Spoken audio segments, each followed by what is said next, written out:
가능하시면 화면을 켜주시고 함께 참여하시면서 소통도 하시고 질문과 나눔도 좀 부탁을 드립니다. 그래서 함께 만들어가는 우리 TCK 부모 코칭 2023이 되기를 소원합니다. 저희는 세미나를 하는 건 아니고요. 세미나를 하게 되면 뭐 유명하신 그 강사분들 모셔다가 어떤 좋은 내용은 들을 수 있겠지만, 이제 세미나를 들어서 삶이 막 변하다거나 나라가 변한다거나 뭐 예수님 오신다거나 이러진 않잖아요. 네, 그래서 저희들이 코칭이라는 주제로 여러분들과 함께 팔로우업 하면서 여러분들과 함께 같이 고민하고 같은 문제를 풀어가기 위해서 이렇게 진행되고 있습니다. 우리의 질문은 성인이 되어 MK들이 신앙을 떠나지 않도록 하려면 우리 부모된 우리는 기성세대는 어떻게 해야 되나? 그다음에 TCK 각 가정 안에서 어려서부터 신앙 전수하려면 어떻게 해야 되나? 네, 이런 부분들을 저희들이 함께 고민하려고 합니다. 그런데 지금 우리 이용남 선교사님은 지금 호주에 계세요. 호주에 가셔서 우리 조선 초기에 한국의 파란 눈에 아이들을 데리시고 오셨던 서구 선교사님들의 그 흔적들을 찾아다니시면서 양화진에서 많은 또 스토리들, 또 복음에 미치다 뭐 이런 책도 베스트셀러 저자신데요. 이렇게 지금 하고 계십니다. 지금 줌에 지금 조인되신 거를 제가 확인했고요. 지금 아마 이동 중에 강연을 하셔야 돼서, 만약에 그 줌 코칭이 좀 불가능하시면 이미 또 그 강의를 찍으셔갖고 저한테 보내주셨어요. 그래서 어려움이 생기면 제가 그거를 대신해서 털도록 하겠습니다. 우리 이용남 선교사님은 전 아프리카 감비아 선교사님이셨고요. 우리 CTS에서 4인 사색 선교사 열전 진행을 하셨었고, 또 오랜 기간 극동방송 선교행전 진행도 하셨습니다. 저도 한번 초대받아서 거기 가서 했었던 기억이 나는데요. 국내외에 여러 곳을 또 다니시면서 선교 동원가로서, 전문가로서 활동을 하고 계십니다. 저도 읽어봤는데 복음에 미치다라는 그 베스트셀러가 있는데요. 우리 조선 초기에 한국에 오셨던 영국, 미국, 호주 뭐 이런 서구 선교사님들, 또 그 자녀들의 이야기를 아주 잘 담으셨 내용인데요. 여러분들 혹시 읽어보시지 못한 분들이 계시다면 이 책 강추합니다. 꼭 한번 읽어보시면 좋겠고요. 문이 닫혔을 때 선교사님이 오시는 분들이 이 귀칠라프하고 토마스 선교사님이십니다. 이 토마스 선교사님은 우리 민족에서 순교를 당하셨고, 이게 문이 열리기 전입니다. 이거는 세국정책 때. 그런데 문이 열리죠. 1882년부터 이제 한미 수호조약이 체결되고, 그 이후로 한영, 한불, 한독, 한러 다 체결이 되거든요. 문이 열린 후에 선교사님들이 우리나라에 들어왔던 첫 번째 선교사님은 알렌 선교사입니다. 이분은 중국에 계셨거든요. 중국 선교사로 파송받았다가 이분이 1884년에 이제 우리나라에 오시게 되는데, 그러면 태평양을 건넌 선교사님들은, 본격적으로 오시는 선교사님들은 1885년입니다. 그러면서 1887년부터 교회를 시작을 하게 되는데, 이 한국교회가 엄청난 어려움을 당한 것이 우리 민족이 일제한테 완전히 통치권을 뺏겨버립니다. 그리고 일제는 여기서 신사참배를 강요하게 되고, 그러다 보니까 이제 우리나라의 많은 분들이 순교를 하시게 되는 것을 보게 됩니다. 결국은 하나님께서 우리 민족에게 해방을 주셔가지고, 이 해방 이후에 우리 민족의 또 하나의 어려움이 바로 이 코리안 워, 한국 전쟁.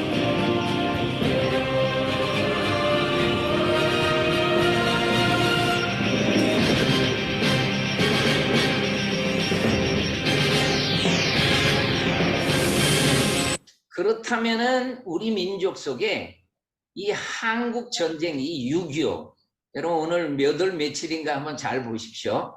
6월 25일이 언제인지 한번 잘 계산해 보십시오. 제가 그래서 오늘 6.25의 얘기를 특강으로 제가 정했는데요. 우리 6.25와 미셔너리 퀴즈를 제가 조금 부각을 시킵니다. 왜냐면은 언더우드나 아펜젤러 선교사님은 6.25 나시기 전에 다 돌아가시잖아요. 웬만한 선교사님들은 다 6.25를 경험하지 못합니다. 근데 미셔너리 키즈들은 6.25 때 한참 젊을 때인 분들이 많거든요. 그 이야기를 한번 좀 나눠보도록 할 텐데, 한국에서 태어난 최초의 선교사 자녀, 이분은 앨리스 레베카라는 분입니다. 예, 한국에서 태어나가지고 한국에서 돌아가시고 한국에 선교사로 오시는 분입니다. 그러니까 이 앨리스 레베카가 이 선교사님들 가운데서는 최초로 태어난 이 베이비인데, 선교사 자녀인데, 미셔너리 키즈인데, 여러분 한번 생각을 해보십시오.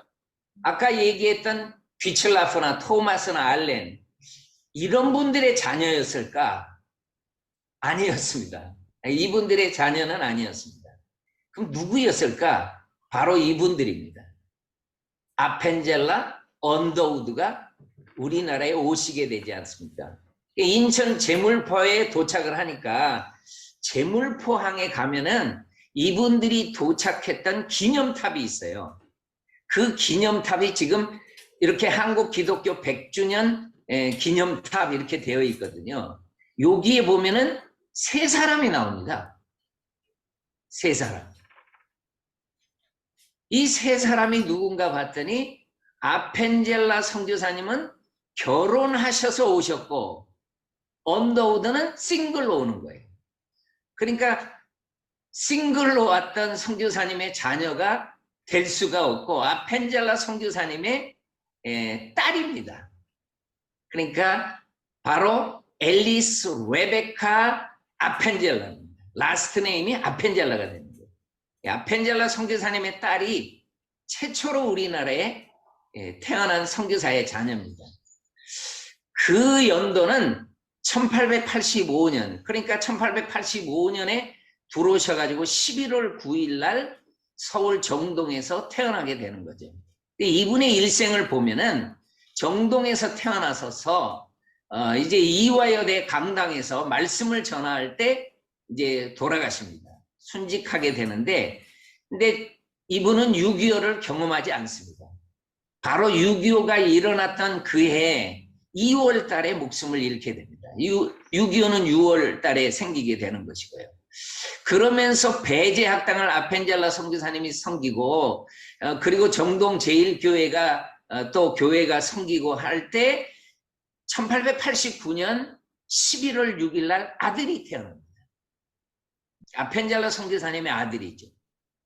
그래서 여러분 아펜젤라 선교사님의 가족 사진을 보면은 이 큰 딸이 레베카입니다. 앨리스 레베카.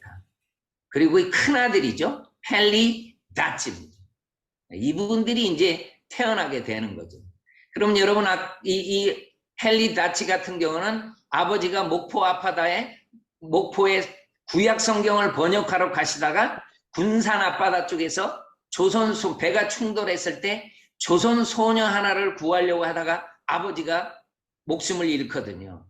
그러니까 미국에서 신문팔이 하면서 가족을 부양하고 어렵게 하면서 이분이 아버지가 걸어온 발자취를 그대로 따르기 위해서 이분이 우리나라에 선교사로 오시거든요. 그러니까 그 누나도 오시지만은 이분도 오십니다. 선교사로 다 미셔너리 키즈로 우리 민족을 섬기게 되는데, 이분이 6.25 때 보니까 이 처치 월드 서비스라고, 그때는 NGO가 없을 때입니다. 정말 많은 교회가 우리 민족을 돕습니다. 한국 구호 책임자로서 기독교 세계 봉사회를 이분이 섬깁니다. 6.25 때 떠나지 않고 섬깁니다. 여러분 전쟁이 일어나면 선교사들 다 나가지 않습니까? 우리나라를 떠나거든요. 그런데 제가 선교사님들을 연구하다가 어떤 분들을 봤냐면은 6.25 때 안 떠나는 거예요. 왜 그런가 봤더니 이 민족하고 같이 죽겠다는 거예요. 그 사랑이 이 선교사님들한테 많이 있었던 것을 보게 됩니다. 그러니까 정말 많은 한국 분들을 도와주시고 하다가 아프시죠. 몸이 아프시죠. 이때가 되면은 6.25가 일어날 때가 되면은요, 이분은 거의 60이 넘어갑니다, 이제. 나이가 60세가 넘어가니까. 그러니까 몸도 불편하시고. 그래서 치료차 미국을 가시는 거예요. 근데 이분이 미국에 갈 때도 유언을 합니다. 나는 절대로 미국에 묻지 말아라. 나를 한국 땅에 묻어달라. 그래서 이분은 7호차 미국에 가셔서 사실 돌아가셨습니다. 이 병으로. 그래서 여러분, 이분이 유언대로 양화진에 가면은 이 묘가 헨리 다치 아펜젤라 묘입니다. 그러니까 1953년도에 우리나라가 이제 휴전 이후에 이분은 돌아가시게 되는 거죠. 그 옆에 아버지의 시신은 없었지만은 배제학당 동문들이 기념비를 만들어 놓은 것이죠. 여러분, 이 아펜젤라 가족에서 싱글로 오셨던 언더우드입니다. 이분은 인도 땅에 가려고 했었지만은 그 약혼자가 인도 땅까지 가려고 했을 때는 허락을 했어요. 근데 이분이 선교지를 조선으로 바꾸니까 약혼녀가 파혼을 해버립니다.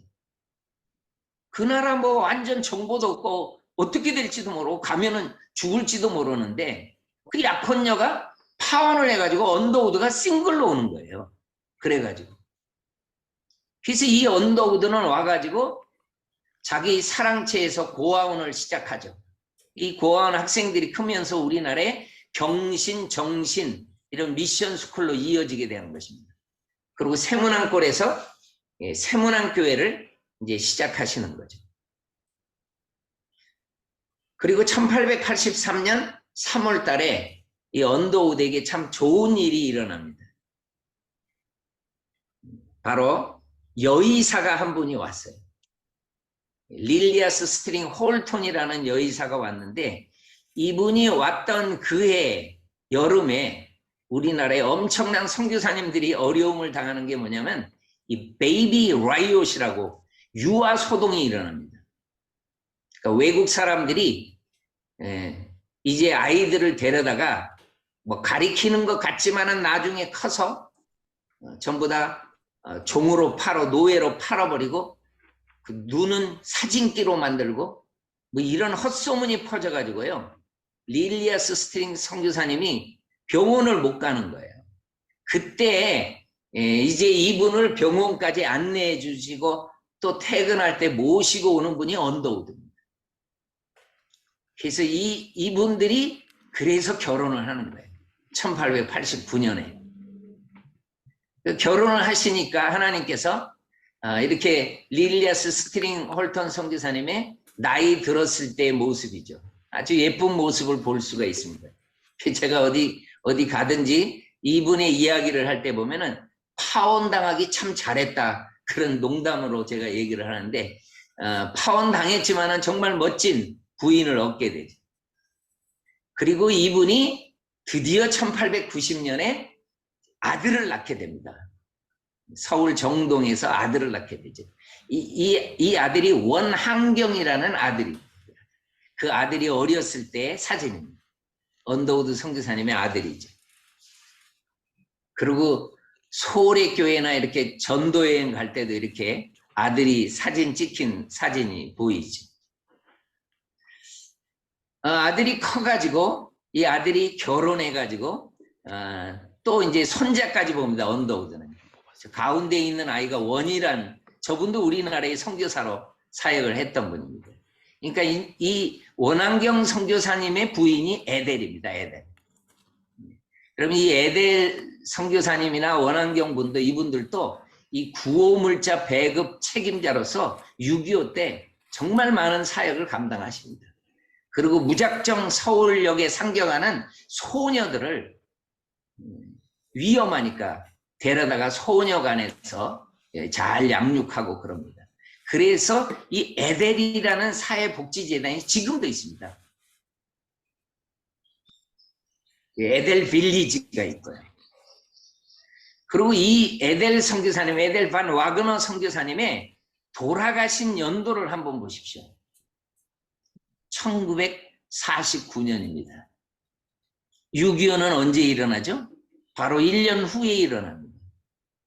그러면 해방된 후에 북쪽과 남쪽에서 지금 이 이념 대립으로 엄청 어려움을 당하고 50년 전쟁을 일으키려고 남한에서는 곳곳에 많은 소요가 일어납니다.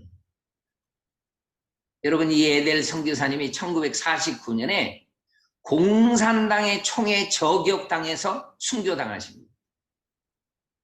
제가 우리나라에 오신 선교사님들이 고종황제에 참 사랑을 받고 해가지고 안전을 보호받는데요. 토마스 선교사님은 뭐 세국정책 때 왔으니까 순교당했고, 그리고 진짜로 공산당에게 순교당한 선교사님은 이 에델 밤 와그너입니다. 그래서 이 선교사님이 목숨을 잃어요. 그리고 양화진의 언더우드 패밀리의 묘에 이분이 묻히게 됩니다. 그럼 이분의 남편은 원한경인데 이분의 묘를 제가 자세히 보여줍니다. 서울에서 태어나가지고 부산에서 돌아가십니다. 그런데 부산에서 돌아가신 연도가 언제입니까? 1951년도입니다. 이분도 6.25 때 안 떠납니다. 그리고 유엔군을 통역하고 하나님이 이 나라 공산화되면은 예수 믿는 사람 다 죽습니다. 자기 부인도 죽었거든요. 그래서 이분이 불철주야 사역을 하시다가 과로사로 목숨을 잃은 거예요. 부산에서. 여러분, 이분의 자녀는 사남 일녀였어요. 막내딸이 원은혜 이렇게 이름이 되어 있는데, 제가 깜짝 놀란 것은 이제 언더우드 선교사님의 손자지만은 이분들 전부 미셔너리 키즈 아닙니까? 원한경 선교사님의 자녀들 아닙니까? 어머니가 공산당의 총에 죽었다는 걸 이분들이 모를 리가 없죠. 다 컸을 때니까. 그러니까 이분들이 6.25 때 반응하는 거 보십시오.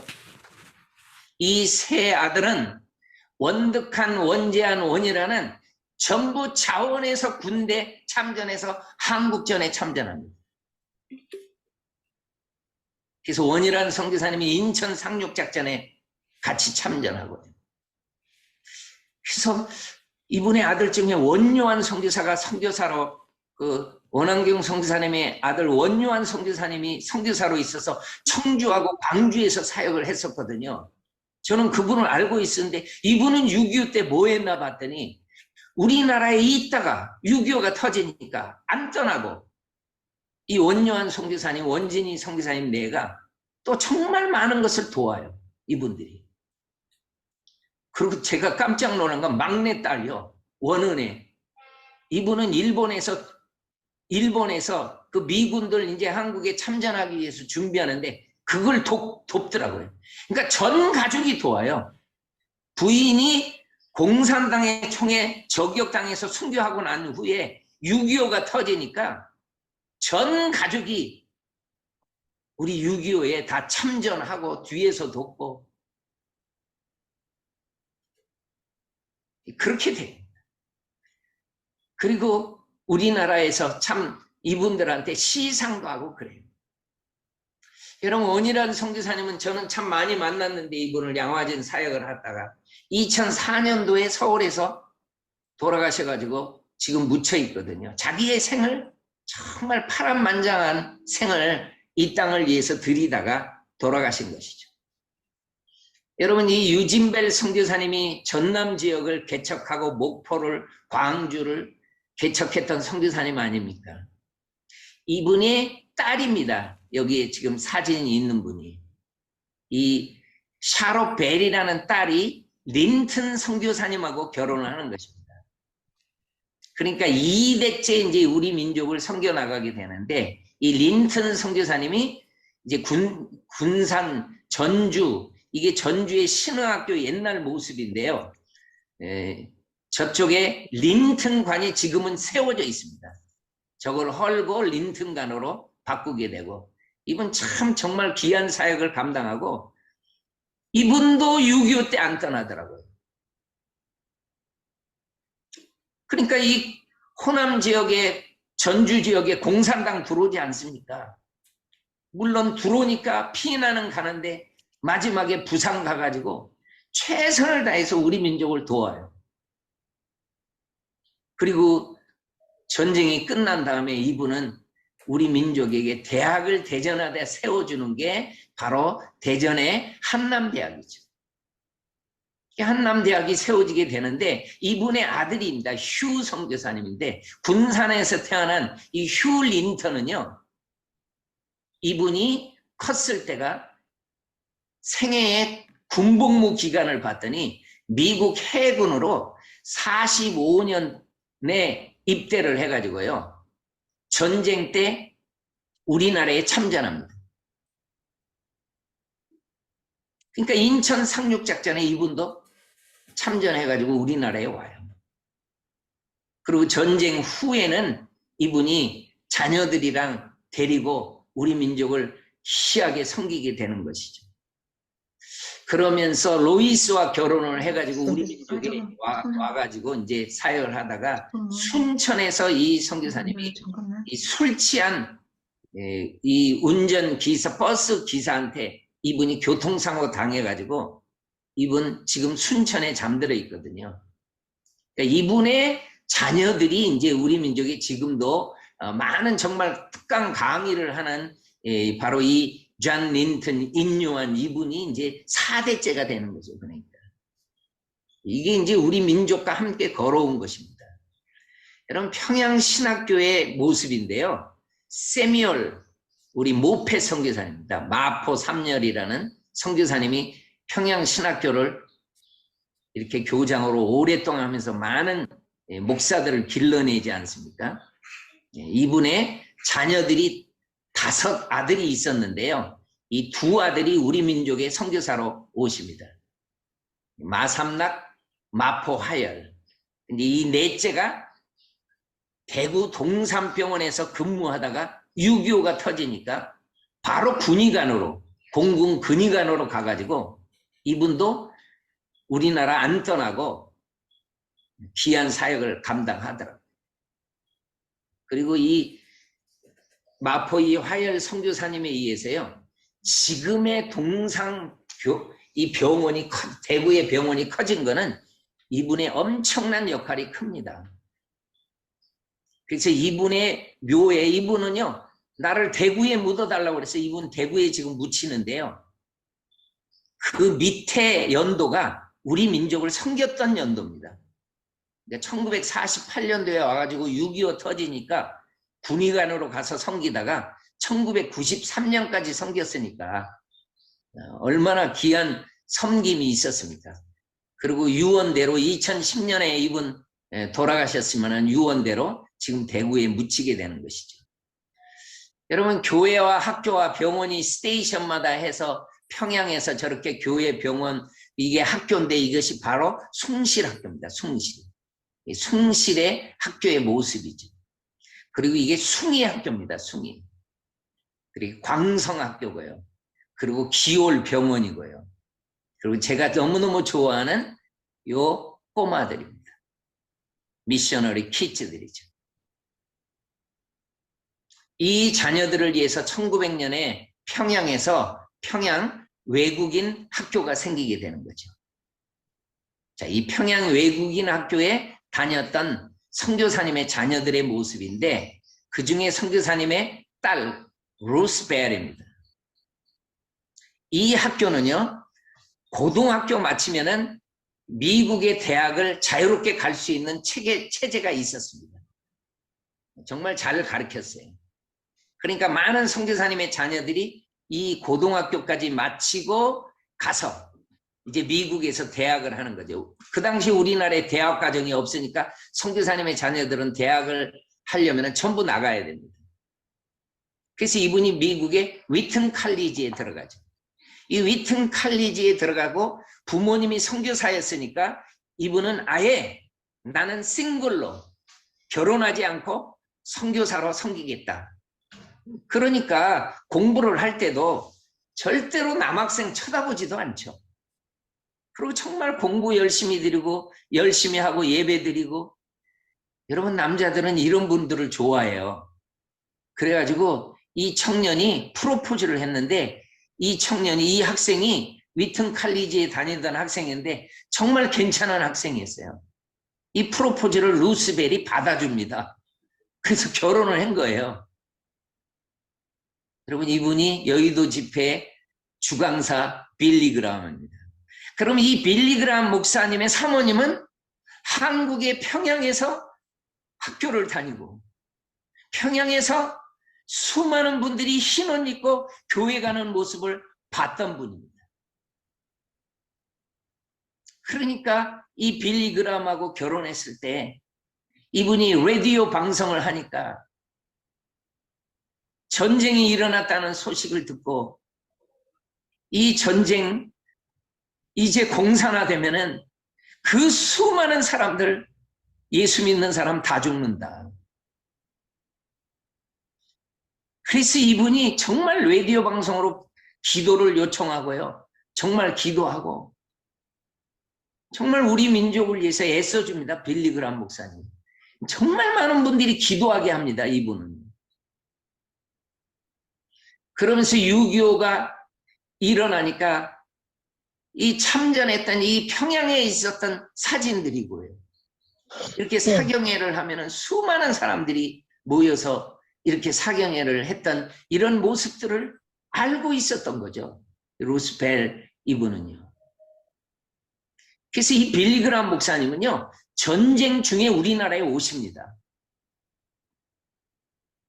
우리 민족의 이 공산화를 막기 위한 정말 기도 많이 하시고요. 여러분, 제가 이 학교 출신 중에서 6.25가 연결해서 제가 제일 좋아하는 분이 바로 지금 저기 원안에 있는 사진입니다. 윌리엄 해밀턴 쇼라는 선교사님의 자녀인데요. 이분의 아버지입니다. 윌리엄 얼 쇼가요. 이분이 평양에서 선교사로 사역을 하면서 아들을 낳은 게 이 1922년에 윌리엄 해밀턴 쇼가 평양에서 태어납니다. 그러니까 자동적으로 어렸을 때부터 평양에서 자라면서 이제 외국인 학교를 다니게 되는 거죠. 고등학교를 마치고 대학을 이제 들어가게 되는 거죠. 그래서 이제 대학 가기 위해서 이제 미국으로 나오게 되는데 완전히 고향이 평양입니다. 이분은요. 그러니까 오하이오주의 웨슬리안 대학에서 공부를 하고요. 그때 2차 대전이 일어나니까 이분이 2차 대전에 참전하더라고요. 해군 장교로 참전해가지고요. 정말 혁혁한 훈장까지 받으시고 그러시더라고요. 그리고 제대하기 전에 한국 해안경비대 교관으로 우리나라에 오셔가지고요. 그리고 해군과 해병대 창설에 기여를 해줍니다. 그리고 한국의 선교사로 아버지의 뒤를 이어서 선교사로 오시기 위해서 이제 미국 하버드대에서 박사학위를 하고 있었거든요. 한국 전쟁 소식을 듣는 거예요. 이분이 미국에서 공부할 때. 그러면서 이분이 바로 이 구절에 묵상을 하다가, 물론 예수님이 우리의 친구고 예수님이 한 말씀입니다만은 이 적용을 한국과 자기하고 적용을 한 거예요. 이 구절을 묵상하면서 이분은 결단을 합니다. 참 어려운 결단이에요. 이 부인 주아니타 이분하고 두 아들이 있었는데요. 이분이 제대한 거거든요. 2차 세계대전에 훈장까지 받고 제대했어요. 근데 한국 전쟁이 일어난 것 때문에 여보, 나 군에 재입대하겠다는 거예요. 근데 이분한테 외아들이거든요. 사랑하는 부인하고 아버지와 어머니가요. 이 아들 하나뿐이 없는 외아들이에요. 근데 아무 소리도 못하는 그 글을 받게 돼요. 아버지, 어머니 아무 소리도 못합니다. 부인도 아무 말도 못하고. 이분의 글입니다. 저는 한국에서 태어났어요. 저 한국 사람입니다. 저는 선교사가 되어 한국으로 가려고 준비하고 있습니다. 그런데 지금 한국에 전쟁이 일어나서 우리 사랑하는 내 친구들이 고통당하고 있는데 이를 먼저 돕지 않고 지금 전쟁이 일어나는데 내가 먼저 돕지 않고 아니 전쟁 다 끝나고 평화가 왔을 때 한국에 내가 선교사로 간다? 어머니 아버지 내 양심이 도저히 허락하지 않습니다. 여보 내 양심이 도저히 허락하지 않아요. 나는 평화가 왔을 때 선교사로 간다는 것은 도저히 내 양심으로 견딜 수 없습니다. 여러분 이 말에요. 아무 말도 못해요. 그래서 이분이 정보 장교로 해가지고 한국말도 잘하고 영어도 잘하고 뭐 너무너무 잘 아니까 메가더 장군의 참모로요.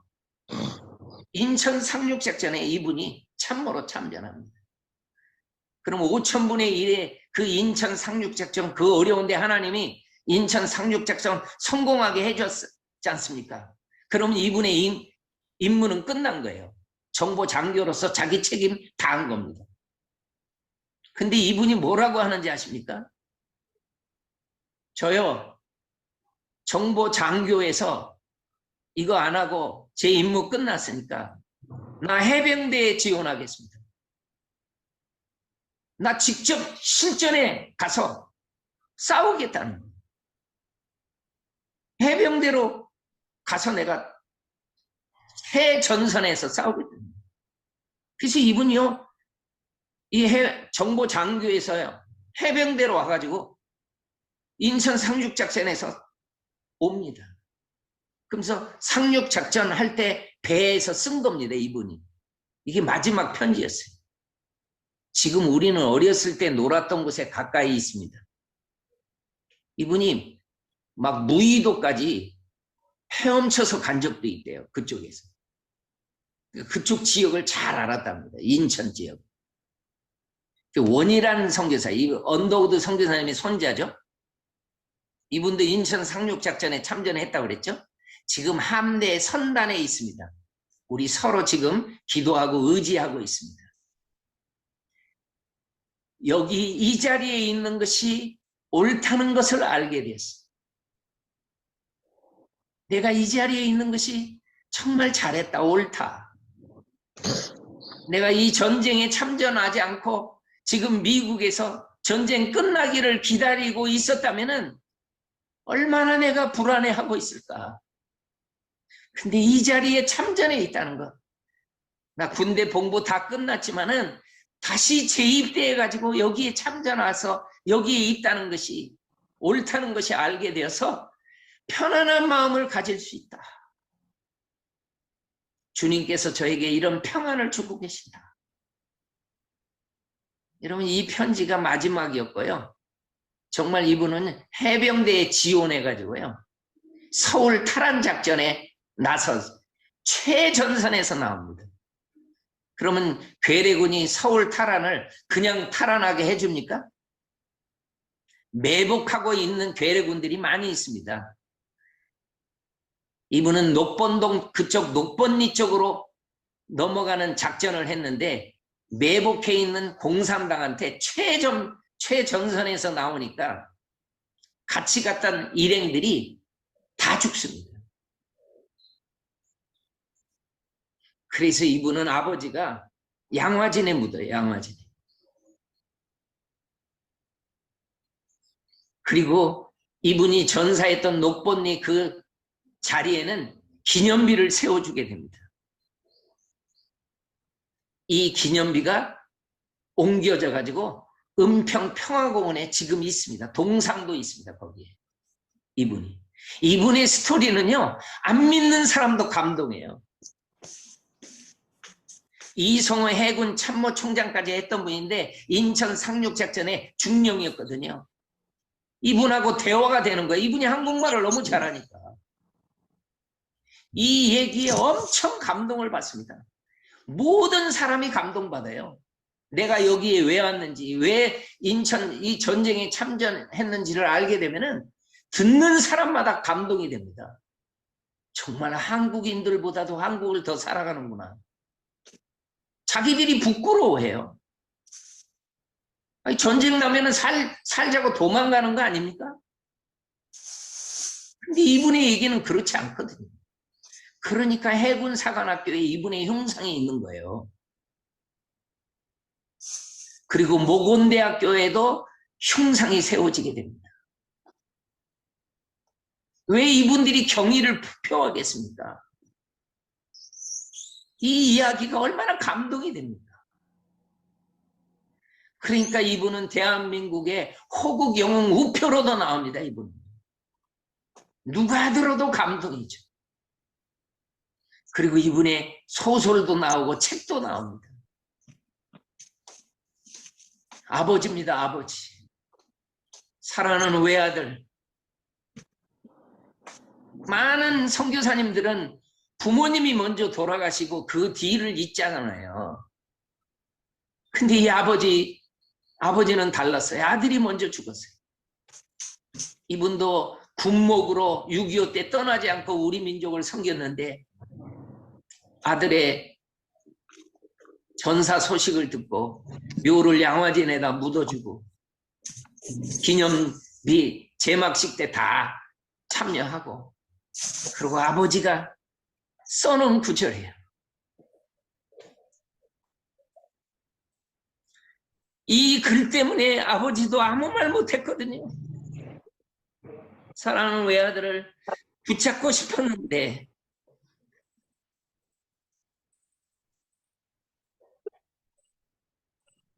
그래서 아버지는 이분의 기념비마다 묘비마다 이 구절을 써놨던 거예요.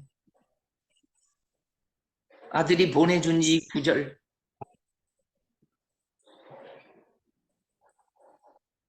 모건대학교 교수로 있으면서 예배당이 필요하니까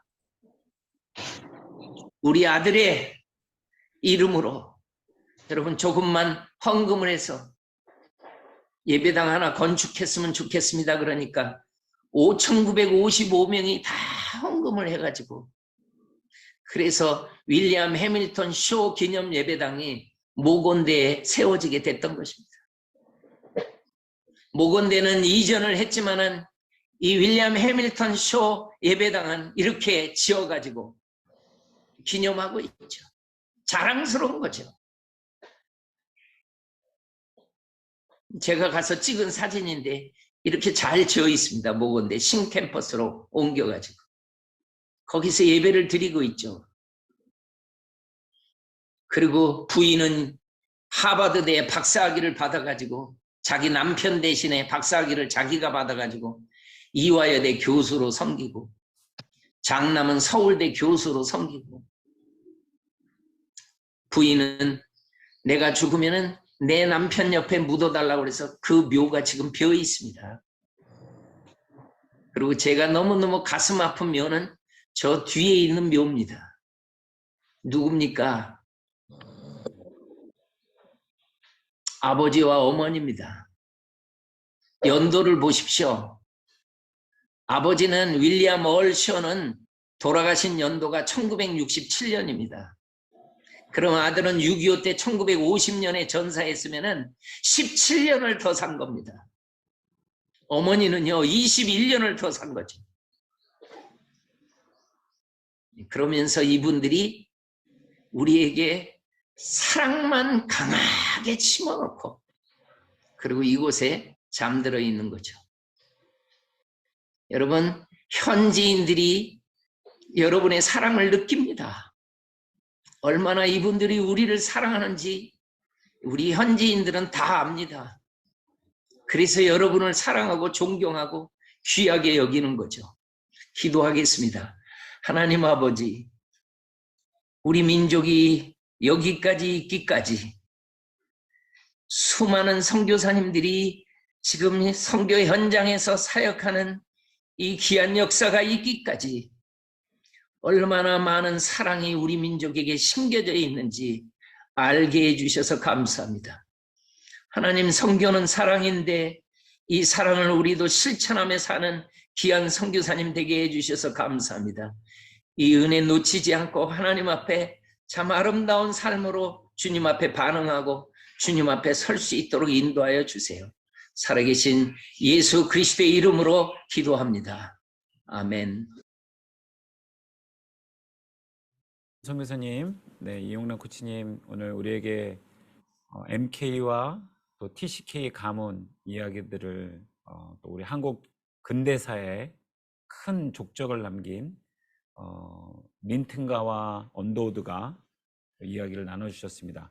아마 여러분들 마음 가운데 이렇게 묵직한 어떤 뜨거움 또 울림들이 있으셨으리라 생각이 되는데요.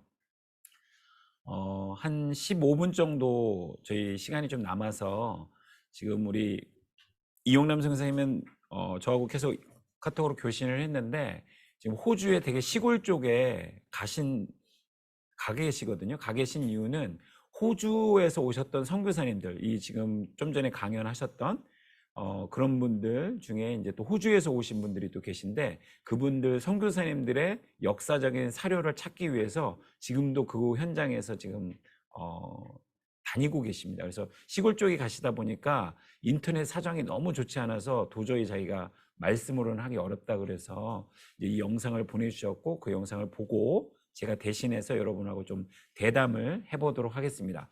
먼저 지금 현장에 조금 몇몇 분들이 또 그래도 계세요. 그래서 우리 여기 오신 분들한테 또 이거 오늘 보시면서 좀 마음속에 이렇게 스냅샷, 저희 이 어떤 마음에 남은 단어나 문장이나 장면이 있었다면 어떤 스냅샷이 있으신지 그걸 좀 잠깐 나눠보도록 하겠습니다.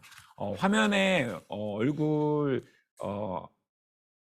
못 나오실 수 있는데 목소리는 나올 수 있으니까요. 잠깐 귀를 좀 기울이시면서 하시면 좋겠습니다. 그리고 지금 화면에 조인하신 온라인에 조인하신 분들도 화면을 켜셔서 네, 같이 참여하실 수 있습니다. 저부터 먼저 좀 나눌게요. 저는 개인적으로 저는 군대를 갔다 온 사람이거든요. 근데 군대를 제대를 했는데 다시 또 자기가 들어갔다. 와, 요거는 정말 엄청난 거거든요. 우리 자매님들이 모르실 수 있는데 저는 강원도 철원에서 군복무를 했는데 다시는 그쪽으로 이렇게 오줌도 안 는다 뭐 이런 얘기가 있거든요. 근데 와, 정말 우리 MK 출신으로 우리 원이란 또 해밀턴 쇼, 네, 이분이죠. 이분이 장교로도 전역을 했는데 또 사병으로도 또 참석하고 그리고 또 결국에는 목숨을 이 한국 땅을 사랑해서 한국인들보다 한국인을 더욱 사랑한 MK, TCK 이야기가 제 개인적으로는 정말 이렇게 저도 2명의 아들이 있거든요.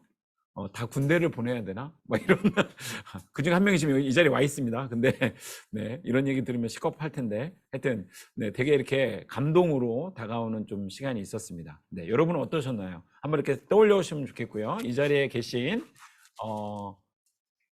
우리 박지숙 선생님, 네, 제가 네, 마이크 좀 전달해 주시면 좋겠습니다. 네, 박지숙 선생님 이렇게 좀 이 강연 들으시면서 어떤 부분이 좀 스냅샷인지 네, 부탁드리겠습니다. 저희 아들이 해병대 해병대 나오셨어요? 해병대. 네, 해병대 제대했어요. 제대하고 근데 가끔 저희 아들 하나님이 말씀하셨거든요. 엄마 아프리카가 어디야? 아프리카가 인도야? 전 인도 선교사를 있었는데 인도야 그랬는데 아들이 물어봤을 때 아프리카가 인도야? 그렇게 물어봤을 때 아니 왜? 그랬더니 하나님이 아프리카에 대해서 말씀하셨다고 말씀하시면서 자기에게 가장 큰 사랑은 친구를 위하여 알지 못하는 사람을 위하여 목숨을 버리는 게 아니냐고 얘기를 하는 거예요.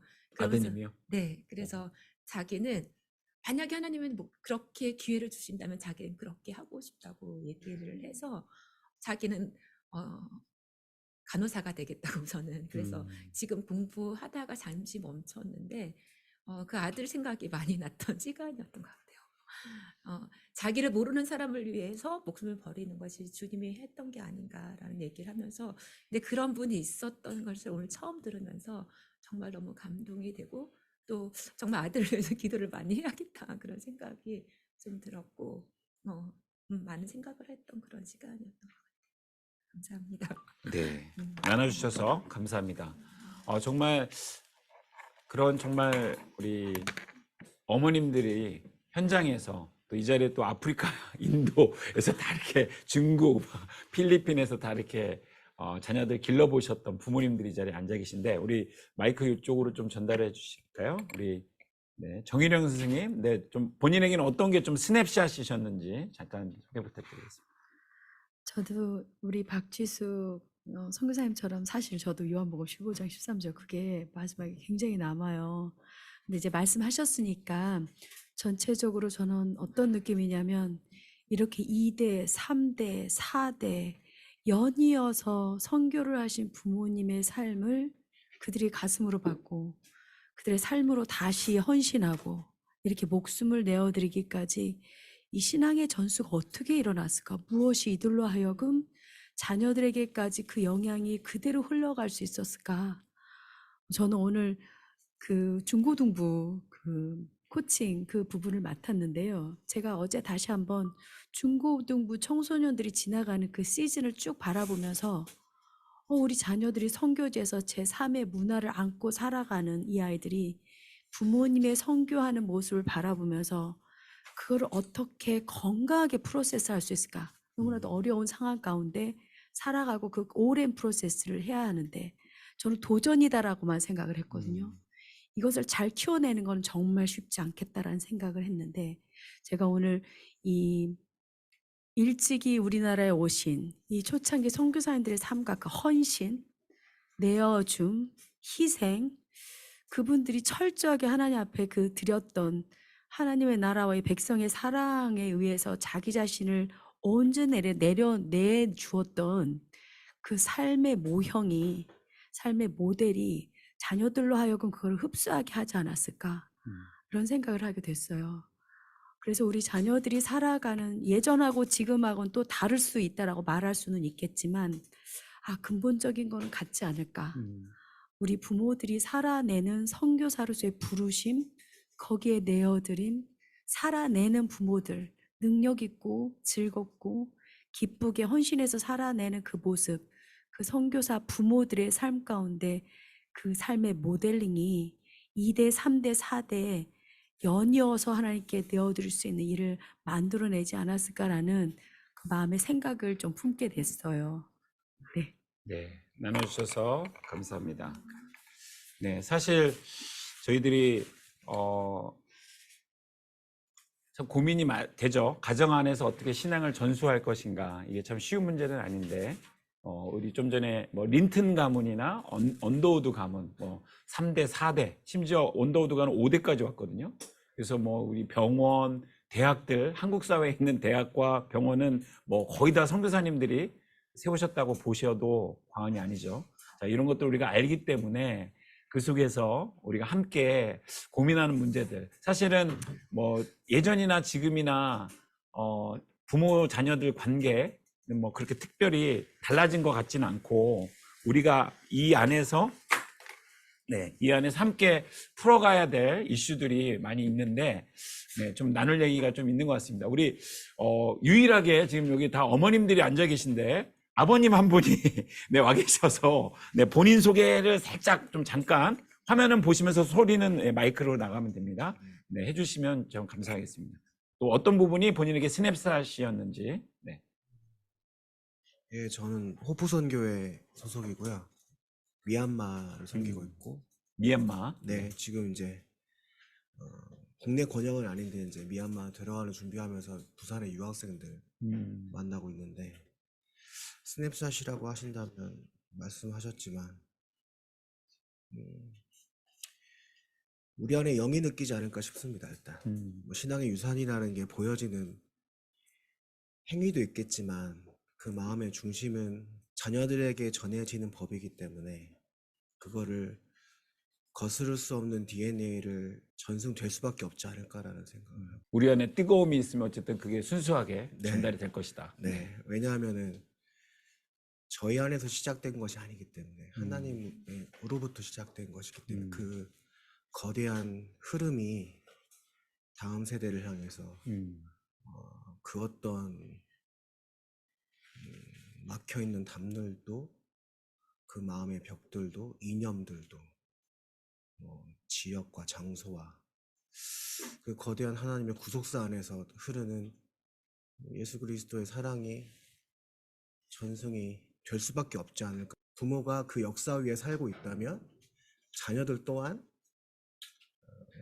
그게 쓸 것이다. 네. 그럴 것이다라는 생각이 당연히 우리 장영숙 선생님은 네. 자녀분이 몇 분 있으십니까? 한 명이에요. 아, 한 명. 네. 아드님입니까? 따님입니까? 아들입니다. 6살. 아들, 6살. 예. 아, 6살이면 또 이렇게 언젠가 커서 또 예. 군대도 가야 될 텐데. 네. 하여튼 아버님의 그 뜨거움이 이제 우리 6살, 5살 아드님에게 네. 어떻게 지금 전달되고 있다고 생각하십니까? 글쎄요. 가정에서 보면 이제 살을 부대끼고 그렇죠. 또 저희 아빠의 수염을 막 예. 비비면 아 따가워 막 그럴 것 같긴 그렇죠. 한데. 그렇게 되죠. 이제. 부산의 유학생들이 저희 집에도 오고 아, 부산의 유학생, 네. 해외에서 경성대, 오신. 네. 경성대에만 언어교육원 학생들까지 합하면 100여 명 정도 되거든요. 그래서 이모들을 더 좋아해요. 이모 하면 이모들. 무조건 미얀마 유학생 미얀마. 이모가 유학생 이모. 되니까 벌써 한 2년 넘어서 한 3년째 섬기고 있는데 그 사랑이 그 친구들한테 전해지는 게 그 친구들이 또 저희 아드님 우주에게 네, 우주에게. 서로 이렇게 전해지고 서로 그렇죠. 교감 속에서 사랑은 마음에 움직이는 새겨지지 거야. 않을까. 움직이는 거니까. 음. 뭘 꼭 사역이라는 틀 속에서 보는 것이 아니라 그냥 인간 대 인간으로서 그냥 교류 안에서 선교라는 대전제를 저희는 가지고 있겠지만 그 친구들은 예배당 문턱을 운명적으로 넘어서기 힘든 민족이잖아요. 버마족이. 그 친구들이 나라를 잃어버린 마음으로 유학생으로 어떠한 마음으로 살까? 저희가 또 미얀마에서 5년 이상, 아내는 9년 이상 살고 있는데 그런 것들이 저희도 나그네였었고 그렇죠. 그 친구들 또한 나그네지만 또 본국에서 그렇게 힘든 상황 속에서 아르바이트를 한 2개, 3개 하는 경우도 있고 그렇거든요. 그 친구들이 학업에 임하는 태도와 자세는 굉장히 결연하지 않을까. 그렇죠. 나라도 구해야 되고. 나라를 구하려는 심정들. 약간 지금 저희 한국에 오셨던 선교사님들이 또 저희 누구보다 한국을 사랑하셨잖아요. 네네. 그래서 저희도 그만큼은 아니겠지만 저희가 미얀마를 안타까워하고 들어갈 수 없어서 여기 있는 친구들이라도 좀 그 마음이 전달되었으면 다시 미소의 나라라고 한 미소를 다시 찾고 민주주의 안에서 또 다시 선교의 여정들이 이어지고. 근데 저희는 좀 단절이라고 생각의 마음에 체념 속에서 좀 부채감이 있었거든요. 네네. 가장 어려울 때 들어갈 수 없는 상황이었는데 이제 부산에서 또 그거를 이어가니까 그 마음들을 좀 알아주는 것 같아요. 이 친구들이. 현지 그래서 지체분들이. 그래서 참 마음이 그게 계속 이어지는 거니까. 진심은 통한다. 알겠습니다. 나눠주셔서 감사합니다. 우리 지금 온라인으로 참석하신 분들 중에 좀 이렇게 우리 전지석 선생님 좀 이렇게 그래도 우리 아버님 중에 참석하셨고 본인이 일본 MK 출신의 지금 선생님이시거든요.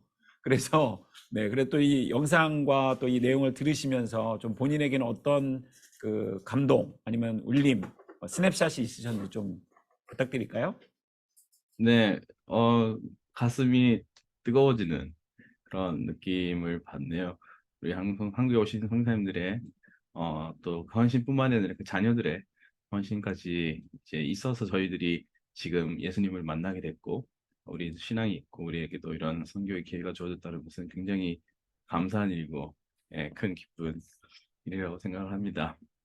다만 오늘 제가 기대했던 내용은 아니었던 것 같고요.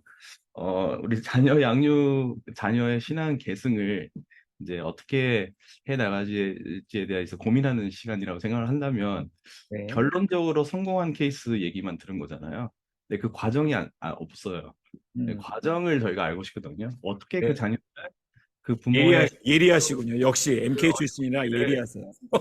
가기를 결단했는지 그 과정이 전혀 전달이 안 돼 있어요. 과정은 안 나왔죠. 네. 네, 그게 좀 아쉬운 거고, 그 다음에 이제 뜨거운 부모의 열정은 전달이 되는 건 사실이지만, 그러면 자녀의 그 신앙 개성이 실패한 우리 선생님들은 뜨거운 열정이 없었기 때문에 그랬냐?